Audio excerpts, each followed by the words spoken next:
Exponential functions is the first unit in the packet.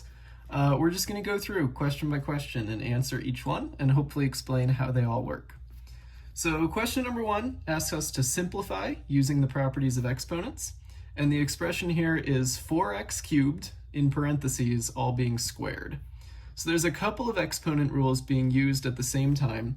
The big key here is that we've got this inside bit being squared. And if we want to simplify, we need to somehow almost like distribute the squared, right? We need to make the squared apply to each thing inside of here. And the way the 2 applies to the 4 versus that exponent 3 is different. It applies to the 4 by literally just doing 4 squared, which hopefully you know 4 times 4, but if you're not sure, 4 squared is 16. So 4 squared is 16, which would make you think that we're going to do x to the power of 9, because 3 squared is 9, but that's not true. When you have x to the third squared, if you have a power to a power, those powers multiply, and you get 3 times 2, which is 6. The reason this happens is because x to the third is really x times x times x. And if I have x to the third squared, that means I have one of these times another one of these, and altogether there are 6 x's here. So this makes x to the 6th. So our answer in this case for number 1 is A. All right, on to number 2. Similar situation, there's just more steps here. Whenever we're doing this simplifying, we want to follow PEMDAS, the order of operations. It's really tempting to want to distribute this 4 into the parentheses, and we can do that, but not until we deal with the exponent first, because in PEMDAS, exponents come before multiplication. We need to deal with the 3. The power of 3 can apply to the x to the third and to the y squared. And remember, when you have a power to a power, just like on the last problem, those powers, those exponents multiply. So x to the third times 3 becomes x to the 9th. Y squared, power times 3 becomes y to the 6th. And everything else is going to stay the same. So we've got 4 before times x to the 4th after. Now, again, it's really tempting to distribute the 4. Distributing the 4 would work if this was adding or subtracting inside the parentheses. But what's actually happening here is just 4 times x to the 9th times y to the 6th times x to the 4th. It's just 4 pieces all being multiplied together. So the parentheses are not actually accomplishing anything, right? It's just these 4 pieces all being multiplied. And so the only last simplifying that we can do is to take the x and combine them together.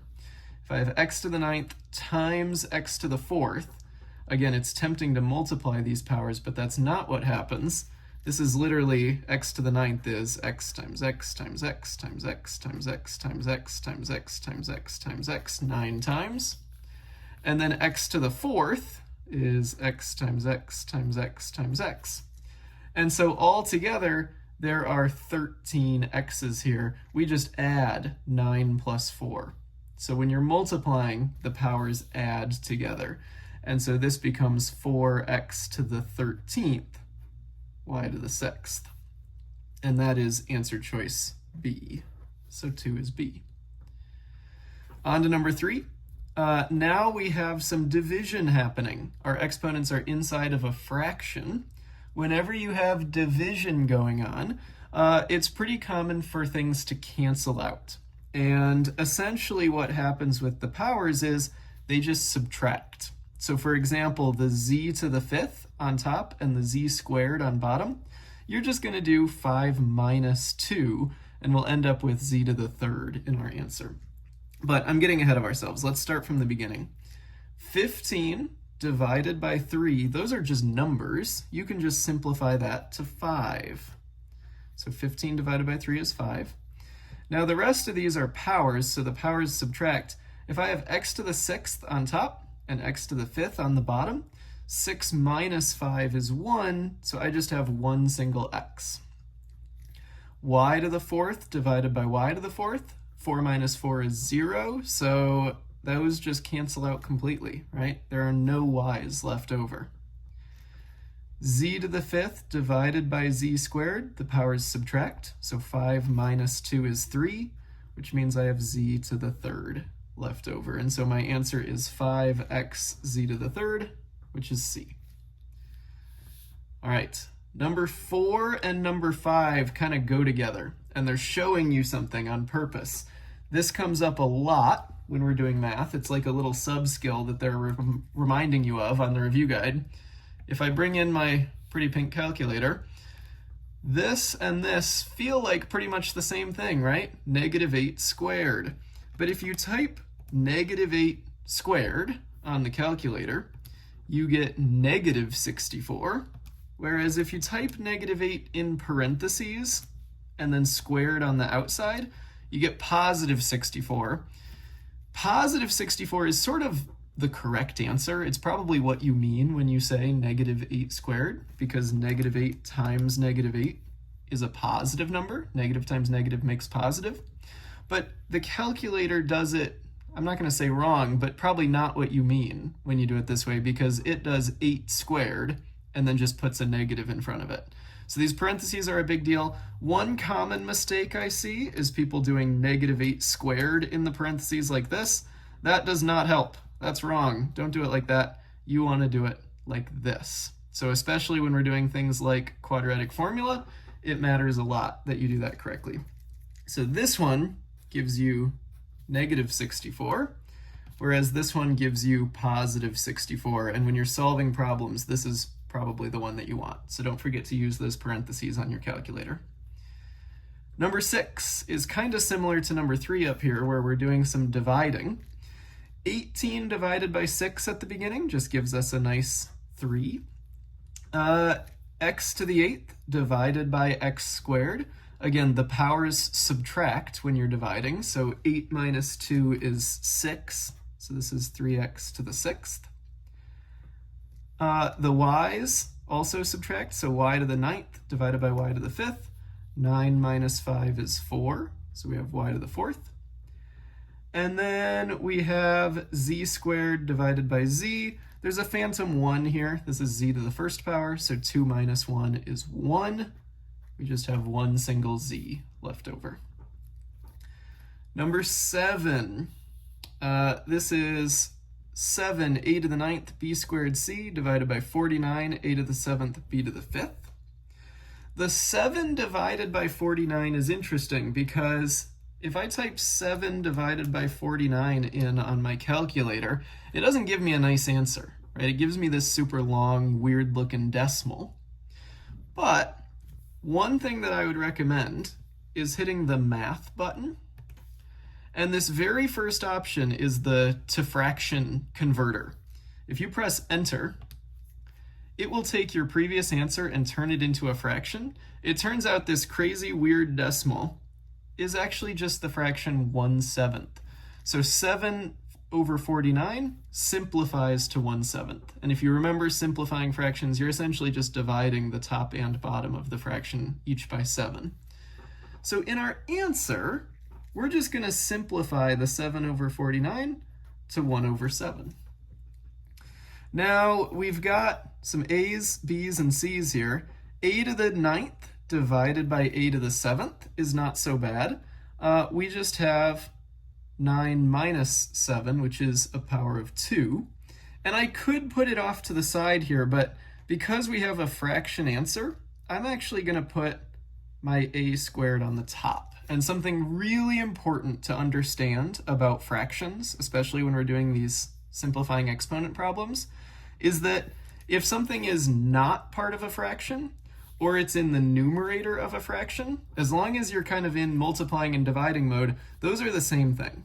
So you can put it on the top of the fraction or on the outside of the fraction, and it means the same thing. All right, b squared divided by b to the 5th. This is the first time we're seeing this on this page. The bigger number is on the bottom. So if I just did 2 minus 5, I would get b to the -3rd power. And what that means is the b ends up on the bottom of the fraction as b to the third, but in the denominator. I tend to think of it like, well, I have 2 of them on top, 5 of them on the bottom. 2 of the b's can cancel out. And what that means is I'm left with no b's on top, and on the bottom I started with 5, but 2 of them went away, so now I have 3 b's on the bottom. So I almost think of it as like the bottom is heavier than the top. Like there's more weight of b's down here, and so I end up with b's on the bottom. Last one, there's a c on top. There's nothing on the bottom, so the c just stays on top. In our answer, having this 1 here is technically optional. So in the answer key, they get rid of it because it can just be a phantom 1, and they just say a squared c divided by 7b. All right, for problem number 8, we have some exponents being multiplied together. There are some a's and some b's here. When you're multiplying, the powers add together, so a to the third times a to the negative 6th makes a to the negative third. B squared times b to the 5th, the powers add, and I get b to the 7th. Now we're not technically done here because when it wants us to simplify, we don't like ending with a negative in our answer. But remember, a negative power just flips to the other side of a fraction. So in this case, the b to the 7th, which is on the outside, just ends up on the top of the fraction, and the a to the negative third ends up as a to the positive third on the bottom. So the a just moves to the bottom because it's negative, and so now I get positive a to the third in the denominator. Number 9 says simplify the expression. This is sort of combining a bunch of the skills we've used so far. Again, you've got to follow order of operations, PEMDAS, which tells us to start with parentheses and exponents. Right here I have parentheses to the power of negative 2. When you have multiplication inside the parentheses and a power outside, the power just applies to both parts. It's kind of like distributing. So this becomes x to the negative second, y to the negative second, and all this other stuff at the beginning just stays the same. So I've got 3xy squared times negative 7 x to the negative second, y to the negative second. I was able to get rid of the parentheses because everything here is just being multiplied, right? You could have parentheses around this, but you don't need them because if I have negative 7 times x to the negative second times y to the negative second, it's all just multiplication anyway. This is a difference versus if I had like negative 7 times x plus y. Again, if you're adding and subtracting inside the parentheses, it's a different story. But when it's all just multiplication, I don't need them. I can just multiply. Now I'm looking for things that can combine, and the first one that jumps out at me is the fact that I have a 3 and a negative 7 that are just coefficients. They're just numbers. They can just multiply. So 3 times negative 7 is negative 21. Then I'm looking at the x's. I have x and x to the negative second. Again, this is like a phantom 1. So when I multiply these, the powers add together. 1 plus negative 2 is negative 1. So I have x to the negative first power. And then y squared times y to the negative second power. Well, that just becomes y to the 0. But remember, anything to the power of 0 is 1. And so if I'm multiplying by 1, that doesn't do anything. This really just disappears. Which makes sense, right? Y squared and y to the negative 2 cancel each other out. So I'm left here with negative 21 x to the negative first. We still don't like negatives in our exponents as an answer, so in order to simplify this, I can just flip it so that the x is on the bottom. This is negative 21 over x to the first, but I don't really need the 1. It's just a phantom 1. So negative 21 divided by x is our final simplified answer. Okay, down here, I have parentheses to the power of 4.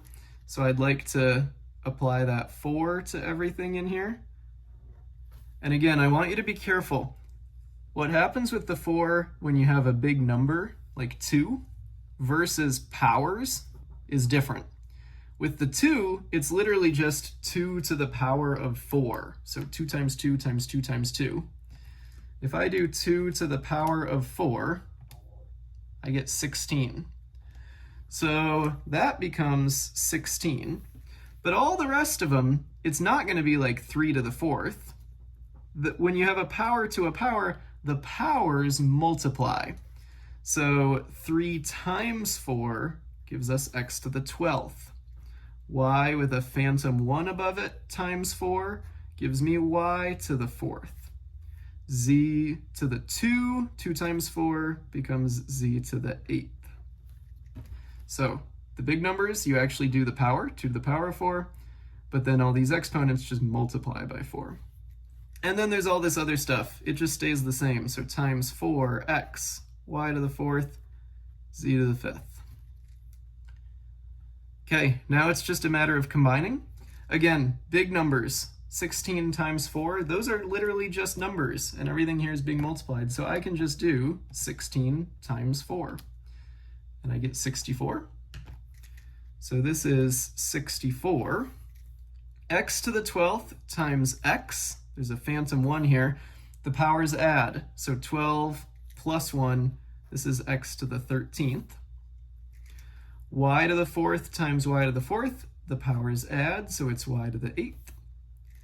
Z to the 8th times z to the 5th. I have no idea why, but out of all the addition problems to do in my head, this one screws me up the most often. 8 plus 5 is 13.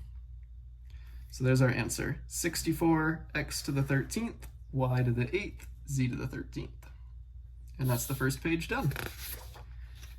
If we take a look at the second page, it asks us to rewrite powers of fractions into what are called radical expressions. A radical is another word for a root. So it could be a square root, or a cube root, or a fourth root. Remember, with roots, square root is the default, so this is like an invisible 2. And the pattern here we can show using colors. If I have something and I raise it to a power that's a fraction, so I'm going to do a little color coding here. Something to the power of a fraction where I'm going to use red to be my numerator and green to be my denominator. That is the same as doing a root. So the denominator becomes the root. So we're going to do a root. So for example, if this was like a denominator of 5, it would be a 5th root. If it's a denominator of 6, it's a 6th root. And then the red numerator is just an exponent still. So it ends up looking like this. Or if you sort of flip the inside and the outside, you could also think of it as the root, whatever your root is, and then there can be some parentheses. You can do the root first and then raise it to a power. So both of these mean the same thing. If you have a power and then you take the root of it, or you take a root and then raise it to a power, both of them are the same as this fraction right here. So if we look at an actual number example, we have 5 to the power of 1 over 2. Well, we just got to match up the parts. The 5 is like my box up here. That's the thing on the inside. My 1 is like the red part. It's the numerator. That becomes my power. So it's 5 to the power of 1. And the denominator, the 2 on the bottom, is like my green part here. It becomes my root. So I'm going to do a square root. Technically, I don't have to write the 1 because 5 to the 1 is just 5. I also don't have to write the 2 because by default, this symbol already means square root, even if I don't put the 2 there. So we can write this simpler and just say the square root of 5. Over here, similar situation. I've got y to the power of 4 over 3. So y is my base. The 4 means it's to the power of 4. The 3 means I'm taking the cube root. Or if you're on a multiple choice test, you might see it written another way. It could be the cube root of y, and then they put it in parentheses and raise that to the power of 4. So you should be able to recognize either of these. It ends up looking basically the same, right? It's a cube root of y to the 4th, or the cube root of y to the 4th. But it works out to be the same. All right, rewrite each radical expression as a power. So now we're going the other way. I'm saying here's a root, here's a radical, turn it into a power. This is secretly a square root, right? The 2 is invisible, but this is a square root with a 2 there. And again, you could think of it as a phantom 1. It's like x to the first power. So now we're just pattern matching, but going the other direction. The x is my base, the power becomes my numerator, and the root becomes my denominator. So this is just x to the power of 1/2. Over here, similar situation. I've got this p as my base. My power is 2, so that becomes the numerator, and my root is 3, so that becomes the denominator. Okay, find the value of each expression. We typically don't like having addition or subtraction mixed in with our powers. There's not usually a lot that you can do to simplify that, but 27 to the power of 1/3 and 4 to the power of 3/2, these happen to be super nice ones that work out really well. So if you grab your calculator, 27 to the power of 1/3 is the same thing as the cube root of 27. So what number times itself 3 times gives me 27? The answer is just 3. So 27 to the power of 1/3 is literally just the number 3. We can also do 4 to the power of 3/2. That's just the number 8, right? That's the same as saying 4 cubed, which is, let me think about it. 4 times 4 is 16, times 4 is 64. And then you take the square root of that, because it's divided by 2, it's just 8, right? So 4 to the 3/2 is 8. So right here, this is just 8. This question is literally just asking you, what is 3 minus 8? And so your answer is -5. Again, typically when you see adding or subtracting with exponents, you can't do very much with it. But if they work out to be nice numbers like this, then we can. Okay, right here, this one is asking you about roots that are being multiplied, or radicals that are being multiplied. Multiplying these feels a little weird, but remember, we can turn them into exponents using our pattern up here. So the 4th root of 4, my base is 4, and the 4th root, well, I've got this root right here, and again, there's like a phantom 1. This is 4 to the power of 1/4 times, okay, 4 is my base again, but now it's to the power of 3, so that's my numerator, divided by root 4 means 4 is my denominator.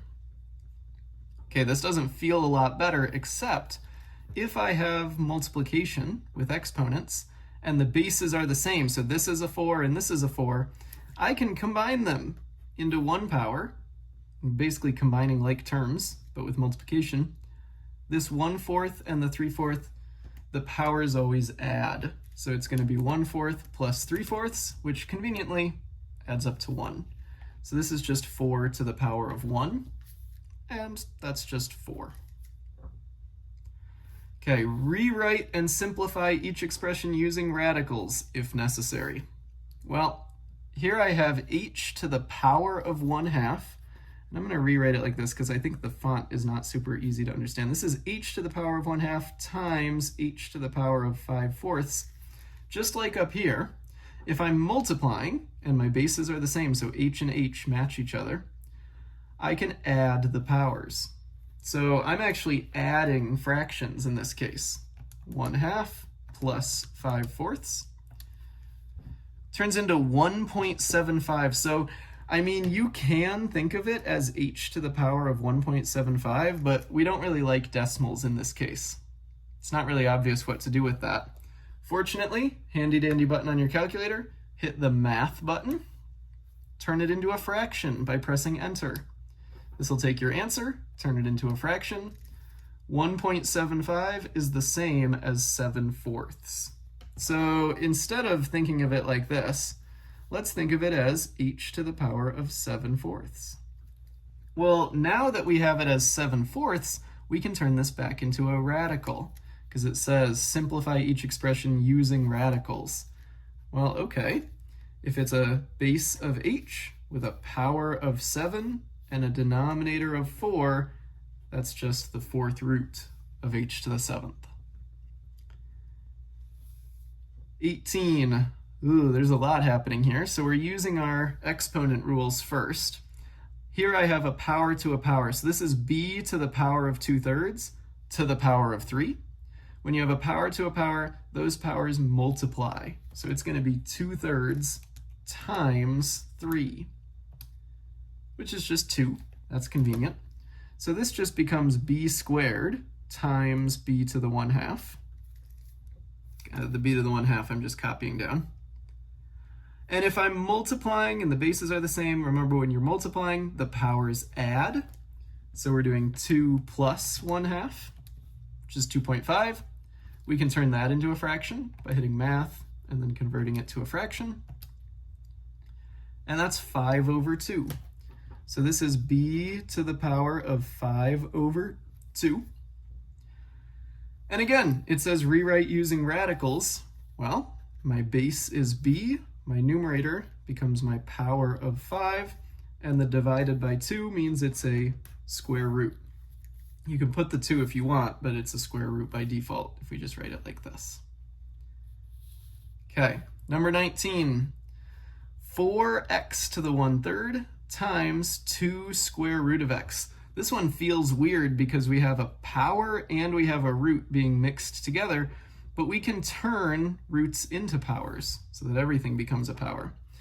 I do want to point out, by the way, this power of 1/3 only applies to the x, so the 4 is not being raised to any power. So we just have the number 4 times x to the 1/3. And then these parentheses again, if I'm only multiplying, the parentheses really don't matter. It's just a bunch of stuff being multiplied together. So it's 4 times x to the 1/3 times 2 times the square root of x.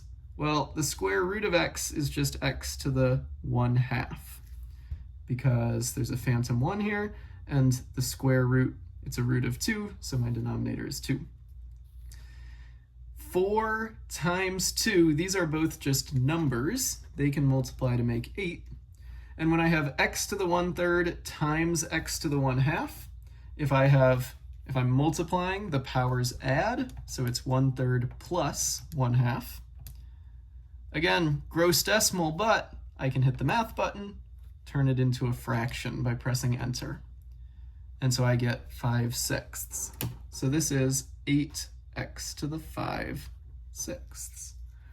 And again, this is asking us to rewrite using radicals. The 8 doesn't really do anything, it's just along for the ride. My x is my base. I'm raising it to the power of 5, and I'm taking the 6th root. So it looks like that. The last one here, again, the font I think is a little difficult to read. So this is 6 to the power of 3 over 4 divided by 6 to the power of 1 over 3. Remember, when you're dividing exponents, the powers subtract. Feels weird with fractions, but you're just subtracting numbers. So we can do 3 divided by 4 minus 1 divided by 3. When you press enter, you get 0.416666. Our favorite button, math, convert it to a fraction by pressing enter. We get 5 over 12.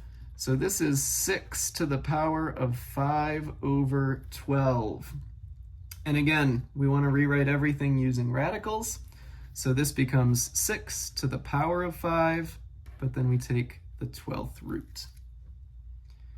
Okay, these ones we're sort of switching gears. A ton of this so far has been all about simplifying. Now we're actually thinking about exponential functions and how we can use them to represent real-life situations. In this case, my x's are just counting up by 1. I really am interested in what my y's are doing. So I start from a y of 8, then go to 4, then go to 2, then go to 1. I'm not adding or subtracting the same amount every time. I'm actually dividing the same amount.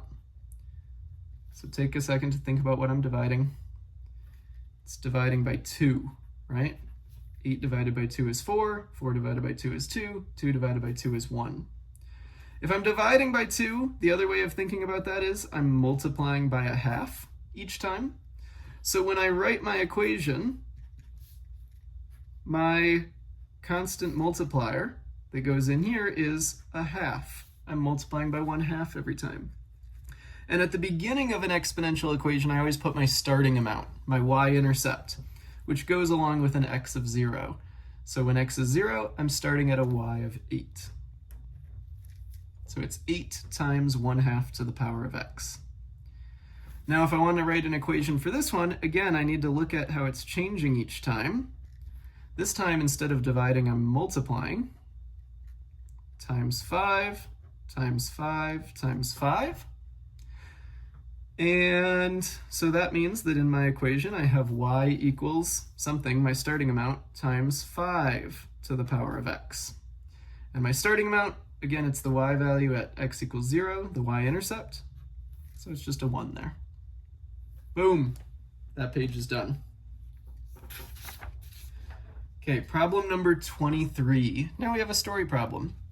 Cammie owns a car that's currently worth $10,000. She was told that year her car's value is 0.94 times the value of the previous year.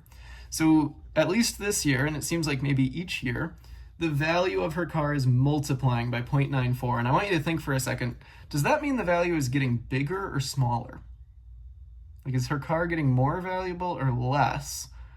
Well, if you multiply something by 0.94, let's just try it. It started out as a $10,000 car, but it multiplied by 0.94. That value got a little bit smaller. It's less than 10,000. Now it's only 9,400. Each time you multiply by something less than 1, the value goes down. So if we want to write the exponential function, it's not too bad. We're just going to put our starting amount, starting value, which is 10,000, times our constant multiplier. The problem just gives it to us. It tells us that it literally says 0.94 times, right? That's our multiplier. So 0.94, and this is an exponential function, so it's to the power of x, right? After x years, we multiply by 0.94 that many times. So how much will the car be worth in 7 years? Well, x is the number of years, so we're just going to plug 7 in for x. So we'll do 10,000 times 0.94 to the power of 7. If I do that on my calculator, 10,000, make sure you get the right number of zeros, times 0.94 to the power of 7. This car is now worth $6,484 and technically 78 cents if I round. So the car is worth $6,484.78. Okay. Now it's asking us to analyze some equations. So it says, are the equations below exponential growth or decay, and how do you know? We just saw an example up here where multiplying by 0.94 made our number smaller, right? The car was losing value over time. And that's because this was less than 1. If you took a number and multiplied it by exactly 1, like in the previous problem, if we multiplied by 1, that would stay exactly the same. And if you multiplied by anything more than 1, it would go up. So 1 is our cutoff. So every time, if it's growth or decay, you're going to look at the multiplier. In this case, the multiplier is 3. That's bigger than 1. If I'm tripling every time, I'm definitely growing. So this is growth because 3 is bigger than 1. On the next one, I have 45 times 0.2 to the power of x. And look at this. If I take 45 and I multiply by 0.2, boy, it's definitely getting smaller by quite a lot. That's because 0.2 is less than 1. So this is decay because my multiplier, 0.2, is less than 1. This one is 10 times 1.5 to the power of x. This is growth because the multiplier, 1.5, is bigger than 1. Last one, 2/3. 2/3 is definitely less than 1, so this is decay because 2/3 is less than 1. All right, 25, determine the growth or decay rate. So it's not just saying, is it growth or is it decay? It's telling me, what's the percent rate? How much is it growing or decaying by? In this case, this one is multiplying by 0.85. So if I do 50 times 0.85, you can think of it as how much less than 1 am I? Because if I did 50 times 1, everything would stay the same. When I multiplied by 0.85, that was less than 1, so I went down. If I can figure out how much less than 1 that is, I can figure out how much of my value disappeared. And the easy way to find out how much less than 1 it is to just do 1 minus that amount. So it's 0.15 less than 1. And if we want to turn that into a percent decay rate, we multiply by 100. So it's 15% decay. So you're always looking for how much less than 1 is it, and then turn that into a percentage. Over here, this one is more than 1, so this must be growth, and I want to know how much more than 1 is it? Well, it's 0.3 more than 1, right? So if I have 0.3 and I want to turn that into a percentage, I multiply by 100. This is 30%. And again, because it's more than 1, this is 30% growth. Okay, this one is a multiplier of 3/4. Ooh, that's a fraction. Maybe I don't remember what 3/4 is as a decimal. I can type it in. 3 divided by 4 is 0.75. Okay, so I had the 0.85 problem. Now it's a 0.75 problem. Similar situation. If I'm keeping 75, or 0.75, 75% of my value, how much am I losing? Well, it's 1 minus that. I'm losing 25% of my value. So the multiplier tells you how much you're keeping. If you do 1 minus, it tells you how much you're losing, and multiply by 100 to make it a percent. So 25% decay, because it's going down. Last one, 1.08. If I have a value of 0.08 more than 1, right, that's the amount I'm growing by, times 100, that is 8% growth.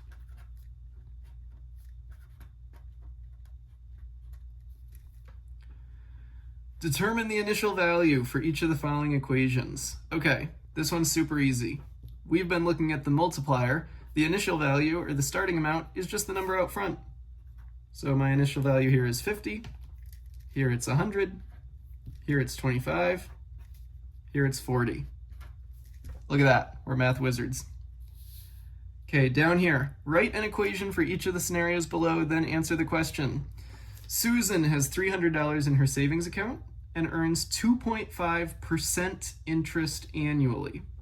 How much will be in her account after 5 years? Okay, I would like to write an equation for this scenario. So I'm going to do y equals our starting amount times our multiplier to the power of x. I know it's exponential because I'm gaining interest, right? That means I'm multiplying my bank account every year.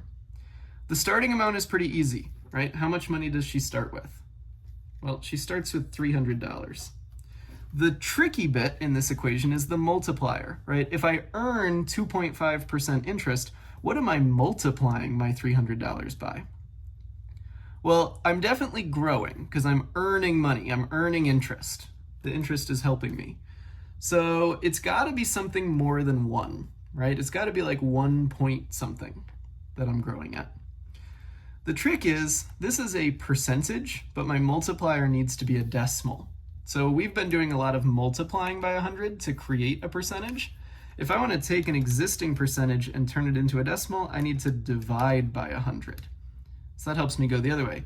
2.5% is the same as the decimal 0.025.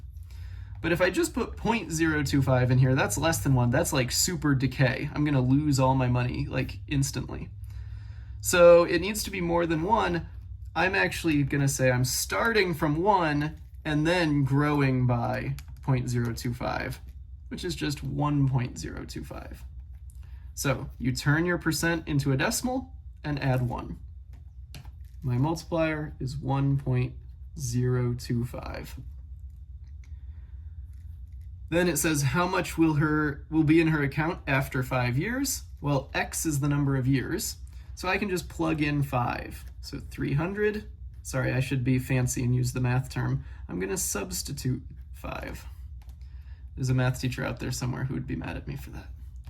300 times 1.025 to the power of 5 is $339.42. So $339.42.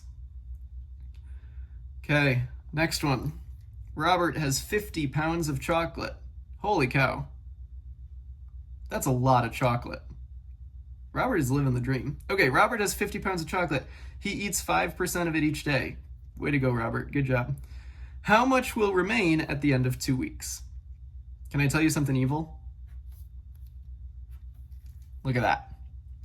He eats it each day, but it's asking us about weeks. I just want you to notice that when you're reading the first time so that you remember to go back and think about that later. It's not going to affect us right away, but it will matter. All right, he starts with 50 pounds of chocolate. That's like a dog. All right, then he eats 5% of it each day. So I've got some multiplier. If he's eating it, the amount of chocolate he has left is going down over time. So this is going to be decay.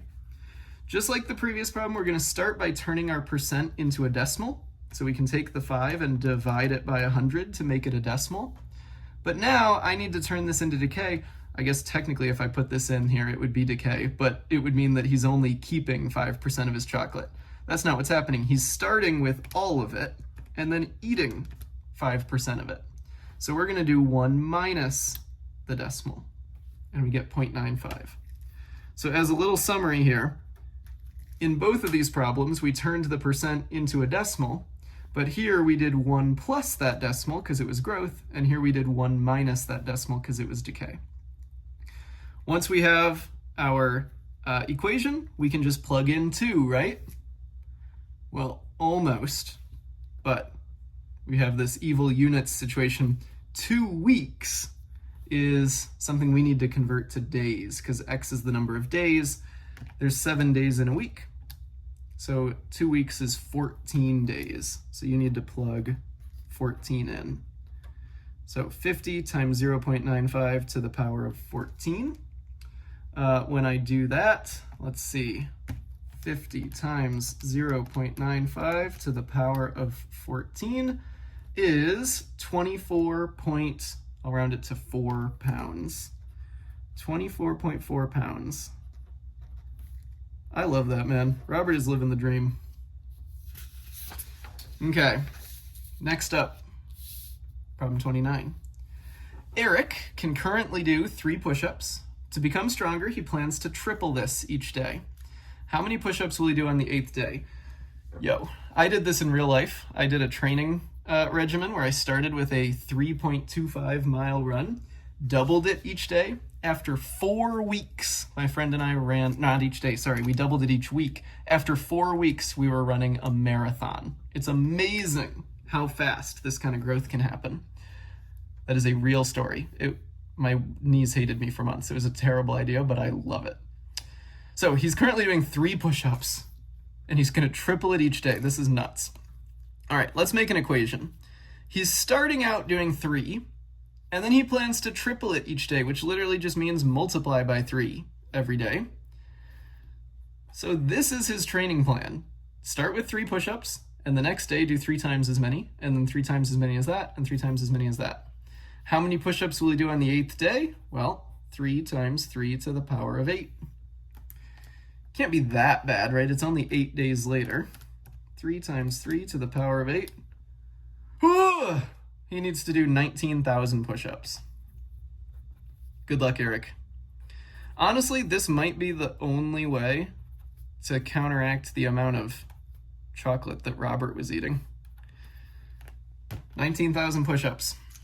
All right, Tyler has currently chopped down 10 trees in his Fortnite game. Can you believe I've never played Fortnite? Each time he plays, the number of trees cut down is approximately 1.5 times greater than his last.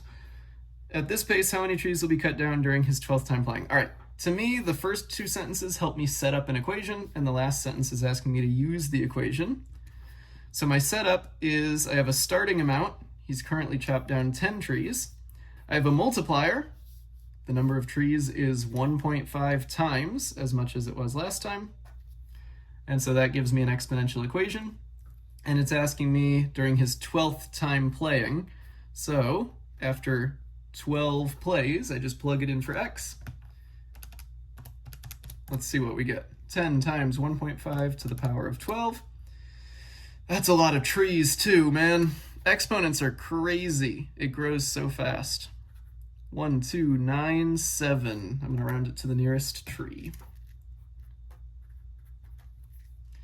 Okay, problem number 31. The value of a rare comic book appreciates. What does that mean? Appreciates. Well, if you appreciate something, you value it.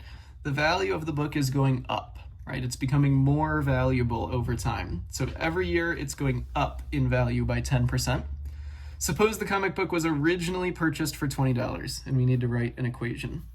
All right, same as always, you've got your starting amount. Appreciates means the value is growing. We need to turn this percent into a decimal. So I'm going to divide by 100. There's my decimal, but remember, if it's growth, I need to do 1 plus that decimal. So my multiplier is 1.1 to the power of x. Now I need to draw an equation, and it says pick a reasonable scale. Well, I know my starting amount is 20. So for my scale, I'm going to start at 20. We should put 20 somewhere down here because then I'm going to grow from there. So maybe I'll count by fives. Let's do that. 5, 10, 15, 20, 25, 30. Oh man, my hand is going to be sore by the time I'm done with this. 55, 60, 65, 70. All right. My starting value for the book is 20, so I start right here at 20. The graph, I think some people got thrown off by the way this graph is made.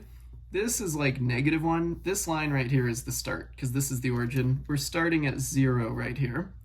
And as the x's go by, it's the number of years that have passed. Let's just do 1 year, 2 years, 3 years, 4 years. That seems like a pretty straightforward way to do it. I'm going to go up to 10. No, you know what? I'm a completionist. Let's do it all the way. 13, 14. Okay. After 1 year, I now need to know how much this book, rare comic book, is going to be worth. I know it's going to be worth more than 20 because it's appreciating. It's going up in value, but I need to figure out exactly how much. That's what the equation is for. So 20 times 1.1 to the power of 1 is 22.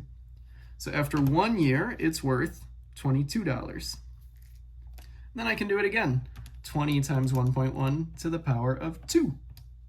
Now it's worth $24.2. So almost 25. Do it again. 20 times 1.1 to the power of 3. 26.62. I think at this point you probably get the idea. We could do a couple more dots. 20 times 1.1, whoops, 1.1 to the power of 4. And you know what? I'm going to speed run it by doing 2 of them at once. So it's going to be 29.3 and then 32.2. So 29 is like just below 30. And then 32 is somewhere up here. It almost looks like a straight line, but we know it's exponential. It's going to slowly get like faster and faster as it goes by just a little bit because it's a sort of a slow growth situation. I'm just sketching beyond this point. You could keep going and be as precise as you want, but it's going to look something like that. Okay, a doctor is performing research on how long a certain medicine stays in a patient's bloodstream. The doctor finds that if a patient is given 500 milligrams of the medicine, then the medicine decays at a rate of 10% per hour. Write an equation, and that's it. Just write the equation. Okay? Starting amount, 500 milligrams. The tricky bit, as always, is that rate, that constant multiplier. It's telling us that this is decay, and that it's decaying by 10%. So, same as always, I'm going to turn my percent into a decimal by doing 10 divided by 100. But then, if it's decay, I start from 1 and subtract my decimal. So 1 minus gives me a rate of 0.9. And all it asked us to do is write the equation, so we're done. All right, problems 33 through 40, home stretch here. It says, is the sequence, this sequence, arithmetic or geometric? Well, arithmetic is like linear. It means you're adding or subtracting the same amount each time. Geometric is like exponential. It means you're multiplying or dividing the same amount each time. In this case, it seems to be growing faster and faster. This looks like 5 times 4 is 20, times 4 is 80, times 4 is 320. So I'm going to say that this is geometric because it's multiplying by 4 every time. All right, this year that I'm recording this video, we did not talk about recursive or explicit rules, so I'm going to cross this out. If you're watching the video from the future and you need to know this information, I'm so sorry, but I can't help you. For this sequence, it asks us to find the 9th term. Okay, I want to find the 9th term. Well, let's see what the pattern is. Oh yeah, it's the same one as up here. I'm multiplying by 4 every time. If you want to write an equation, you could write an equation for this, but I think sort of an easy way to do it is to start at 5 and say, well, 5 times 4 is 20, times 4 is 80, times 4 is 320. And maybe I'll just label these real quick. This is term number 1, number 2, number 3, number 4. I could just keep it going. So I want to find term number 5, number 6, number 7, number 8, number 9. All right, times 4 is 1,280. Check this out. If you just press enter again, it'll do that answer times 4. So 5120 times 4. I'm starting to run out of room here. 20,480 times 4. 81,920 times 4. 327,680. So let me write that a little bigger. 327,680. Boom. Is this sequence arithmetic or geometric? So again, I'm looking at, are we adding or subtracting or multiplying and dividing? The numbers are going down, so it's either subtracting or dividing. Honestly, it looks kind of steady to me. So my intuition says subtracting. Let's try it. If I ended at 82 and I started at 100, that means I went down by 18. If I went to 64, starting from 82, I went down by 18. If I'm at 46, starting from 64, I went down by 18. Looks like I'm subtracting 18 each time. So because I'm adding or subtracting, this is arithmetic. Subtracting 18 each time. Write the recursive rule, no thank you. Write the explicit rule, no thank you. Find the 19th term. All right, so this is the same pattern as up here, subtracting 18 each time. So if I start from 100, here's a trick for doing it on the calculator. Type in 100 and just press enter, and then say minus 18. It's going to take your previous answer minus 18. So this was my first term, that's my second term, press enter again, third term, fourth term, fifth term, sixth term, I'm trying to get to 19, seventh term, 8th, 9th, 10th, 11th, 12th, 13th, 14th, 15th, 16th, 17th, 18th, 19th. So I get negative 224 as my answer. Boom, we did it. Pat yourself on the back and go enjoy a refreshing glass of water.